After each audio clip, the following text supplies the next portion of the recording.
నిన్ను జనములకు తండ్రిగా చేయాలనుకుంటున్నాను, దేశాలకి రాజుగా మార్చాలనుకుంటున్నాను, విశ్వాసులకి తండ్రిగా నీలో నుంచి ఒక బలమైన జనాంగాన్ని బయట తీసుకురావాలనుకుంటున్నాను. నీవు నీ తండ్రిని, నీ తండ్రి ఇంటిని, దేశాన్ని, నీ బంధువుని విడిచిపెట్టేస్తావా? జీవిస్తానన్నా బాగానే ఉంది, మళ్ళీ విడిచిపెట్టడం ఏంటి? కొన్ని సమయాలు ఉంటాయి, దేవుడు నీ నుండి అది ఆశిస్తాడు.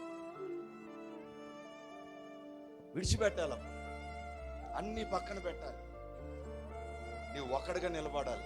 నీకు అనిపిస్తున్నప్పుడు నేను భార్యను విడిచిపెట్టాను, పిల్లల్ని విడిచిపెట్టాను, కుటుంబాన్ని విడిచిపెట్టాను, వ్యాపారాన్ని విడిచిపెట్టాను, బంధువులను విడిచిపెట్టాను, అయ్యో నేను ఒంటరి వాడిని అయిపోయాను అని నీకు అనిపిస్తుంది.